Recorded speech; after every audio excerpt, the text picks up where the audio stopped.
साथ ही विपक्ष की तरफ से यानी बीजेपी प्रदेश अध्यक्ष बाबूलाल मरांडी की तरफ से लगातार सरकार पर हमले का कोई भी मौका नहीं छोड़ा जा रहा है। ईडी एक्शन को लेकर बाबूलाल मरांडी ने ट्वीट किया है और उन्होंने यह बयान भी दिया है कि जिस तरह से बंगाल में हमला किया गया है ईडी की टीम पर, उसी तरह की तैयारी थी। और उन्होंने उदाहरण दिया है कि जिस तरह जेल में ईडी अधिकारियों के खिलाफ साजिश रची जा रही थी कि उन पर दुष्कर्म का, छेड़खानी का आरोप लगवाया जाए, महिलाओं की तरफ से नक्सलियों को भी बुलाया गया था। और उन्होंने साफ कहा है कि ईडी दफ्तर के बाहर ही कुछ बाहर से लोगों को बुलाकर लाया गया था ताकि किसी तरह का हमला करवाया जा सके, लेकिन ऐसी प्लानिंग फेल हो गई है। और उन्होंने साथ ही अपने ट्वीट में पीएमओ से लेकर तमाम केंद्रीय एजेंसियों को यह ट्वीट शेयर किया है, टैग किया है और कहा है कि इससे ध्यान में रखते हुए इस हिसाब से यहां सिक्योरिटी की व्यवस्था की जाए। वहीं दूसरी तरफ बाबूलाल मरांडी ने सरफराज अहमद के इस्तीफे को लेकर भी एक बड़ी घोषणा की है। उन्होंने कहा है, बड़ा खुलासा किया है।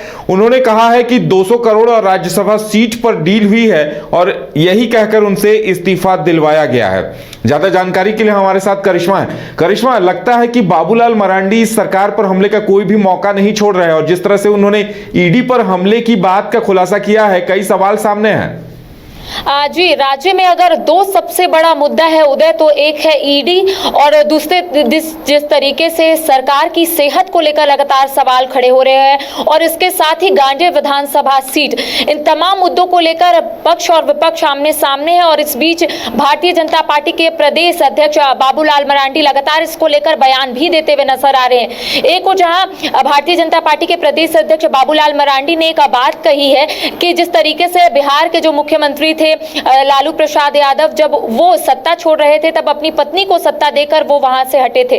उसी तरीके से मुख्यमंत्री हेमंत सोरेन भी यहां पर प्रयास कर रहे हैं, कोशिश कर रहे हैं कि बिल्कुल वैसा ही हो। साथ ही साथ उन्होंने ट्वीट पर कई बातों का जिक्र किया। उनका कहना है कि बंगाल में जिस तरीके से ईडी के अधिकारियों के ऊपर हमला किया गया है, उसी तरीके से यानी कि बंगाल के तर्ज पर झारखंड में भी उसी तरीके से प्लानिंग की गई थी, लेकिन वो विफल रहा। उन्होंने कहा कि ईडी के अधिकारियों के ऊपर जिस तरीके से षड्यंत्र रचाया जा रहा था, असामाजिक तत्वों से उन्हें परेशान किया जा रहा था, महिलाओं के साथ उन्हें फंसाने की कोशिश की जा रही थी, तो यहाँ पर भी तमाम प्लानिंग किए गए थे। साथ ही साथ उन्होंने 5 जनवरी का भी जिक्र किया है। उनका कहना है कि 5 जनवरी को गुंडे यहाँ पर आए, हवाई अड्डे के पीछे वो रुके और तमाम चीजों के बारे में वो इकट्ठा किए कि किस तरीके से ईडी के अधिकारियों को यहाँ पर फंसाए और किस तरीके से उन पर हमला करे। तो यहाँ पर भारतीय जनता पार्टी के प्रदेश अध्यक्ष बाबूलाल मरांडी ने तमाम बातों का जिक्र किया है, क्योंकि जिस तरीके से राज्य में ईडी की दबिश देखने को मिल रही है, साथ ही साथ गांधी विधानसभा सीट को लेकर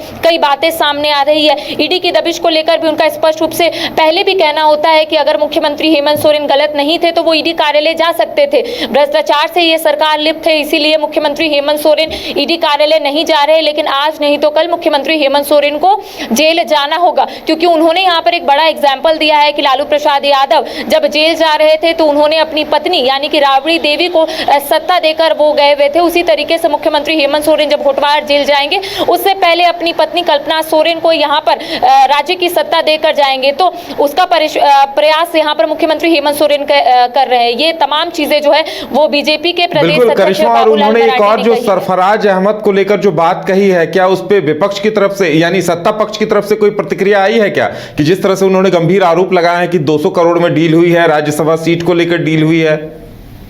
जी देखिए, गांधी विधानसभा सीट को लेकर अब कई बातें सामने आ रही है और इस बीच भारतीय जनता पार्टी के प्रदेश अध्यक्ष बाबूलाल मरांडी ने भी एक बड़ा बयान दिया है। मीडिया से मुखातिब होते हुए उन्होंने कहा है कि इस्तीफे जो यहाँ पर सरफराज अहमद ने दिए हैं वो मुख्यमंत्री हेमंत सोरेन की बातों पर आकर दिए हैं। 200 करोड़ की डील हुई है राज्यसभा सीट को लेकर, तो एक बड़ा बयान उन्होंने दिया है, क्योंकि इससे पहले भी बीजेपी की ओर से ये कहा जा रहा था कि गांधी विधानसभा सीट में झारखंड मुक्ति मोर्चा ने दबाव डाला है सरफराज अहमद पर, इसलिए सरफराज अहमद ने वहां से इस्तीफा दिया है। लेकिन अब एक नया बयान और एक बड़ा बयान जो है वो बाबूलाल मरांडी ने दिया है कि 200 करोड़ में यहां पर डील हुई है, वो भी राज्यसभा सीट के लिए। तो कह सकते हैं कि अब आरोप प्रत्यारोप का भी दौर शुरू हो गया है। गांधी विधानसभा सीट को भी लेकर राज्य की सियासी सरगर्मी तेज हो गई है, क्योंकि आने वाले समय में यह भी कहा जा रहा है कि शायद गांधी विधानसभा सीट में उपचुनाव होगा, क्योंकि जिस तरीके से हम अपने दर्शकों को वो तस्वीर दिखा रहे थे कि जब झारखंड मुक्ति मोर्चा के शिष्टमंडल चुनाव आयोग चाहते हैं और वहां पर आग्रह करते हैं कि बहुत जल्द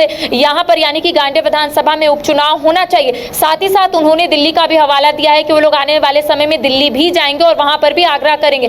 तो कह सकते हैं कि गांडेय विधानसभा एक ऐसा मुद्दा हो गया है जिसको लेकर पक्ष और विपक्ष आमने सामने है, लगातार एक दूसरे को खींचते हुए नजर आ रहे हैं। और बीजेपी का कहना है कि गांडेय विधानसभा सीट में उपचुनाव नहीं होना चाहिए, महज अब कुछ ही महीने बचे हुए विधानसभा होना राज्य में तय है। साथ ही साथ आपने देखा होगा कि निशिकांत दुबे ने राज्यपाल को पत्र भी लिखा और उनका कहना है कि जब राज्य में विधानसभा चुनाव होना है, अवधि भी कम है, तो गांडेय विधानसभा चुनाव कराना कोई जरूरी नहीं है। तो कह सकते हैं कि अब इसको लेकर तमाम जो बीजेपी के लोग हैं वो खुलकर बोलते हुए नजर आ रहे हैं। और एक बड़ा बयान आया है कि 200 करोड़ में डील हुई है, मुख्यमंत्री हेमंत सोरेन से डील हुई है राज्यसभा सीट को लेकर।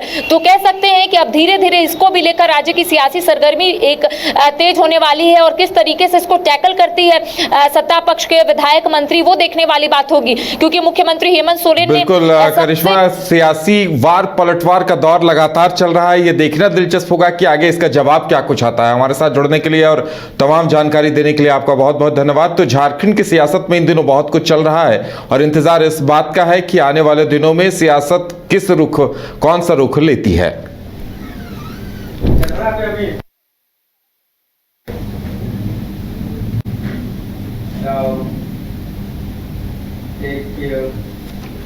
घर के लिए ग्रोसरीज की जरूरत हो या चाहिए फल और सब्जी, डेयरी या बेकरी प्रोडक्ट्स चाहिए या beverages, snacks and branded foods चाहिए हो या ब्यूटी प्रोडक्ट्स, अब इनके लिए अलग अलग दुकानों की तलाश हुई खत्म, क्योंकि रांची में खुल गया है केस्टो मार्ट, जो रखे आपका और आपके बजट का ख्याल।